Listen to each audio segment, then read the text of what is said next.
Hey, what's up, Rough Cuts? It's Jim. Today is Tuesday, and today's film is It, the Terror from Beyond Space. A guy who's on Mars, and he traveled there in his ship with like a bunch of people. And then everyone has been killed, and they assume that he did it. So they come to get him, arrest him, and then he's gonna stand in front of the firing squad. And as they get him, they realize that he isn't killing them, this monster is, and this monster, as they're going from Mars back to Earth, is in their ship, and is slowly like killing them, or kind of like sucking all the life out of them or something.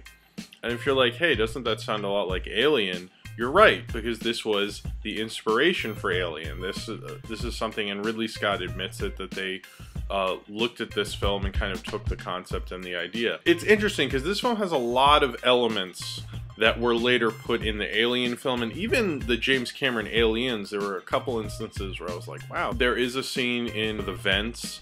There is also clearly the alien being there and like not being able to see the alien for a little bit. They don't do it as creatively and as long and build up the tension that the Alien film does, but it's still there. And that's really interesting for the time period, because this film came out in 1958, about 20 years before Alien came out. It was directed by this guy, Edward L. Kahn, or C-A-H-N, I hope that's how you say it.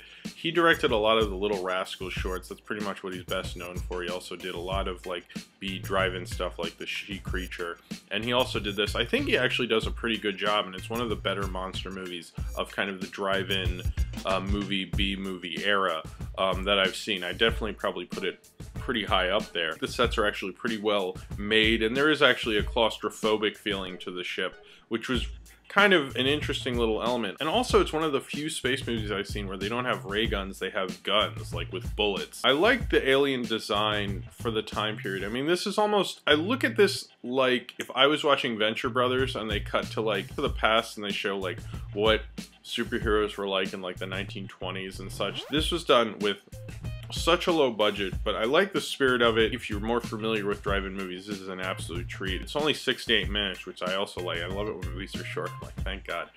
Because I watch so many, it's just like, you know, oh, okay, I have some time to do something else, I guess.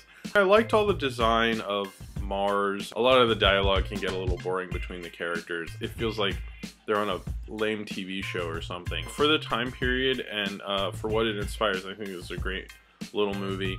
I definitely recommend it if you're into science fiction, because it's also interesting because I had no clue this was the inspiration of Alien when I saw it, and then I was like, oh wow, you know, and then when I thought about it, I was like, oh, a creature stuck in a spaceship with this crew. That's interesting, you know.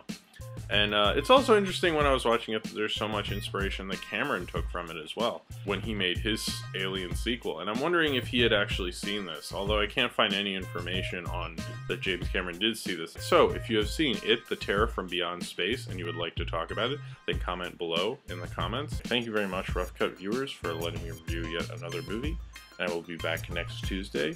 Please subscribe to my main channel and follow me on Twitter, Tumblr, and potentially VHX. And follow Earl Barrett Holloway's Tumblr. He's the guy who did the picture before and after this video. And thank you very much.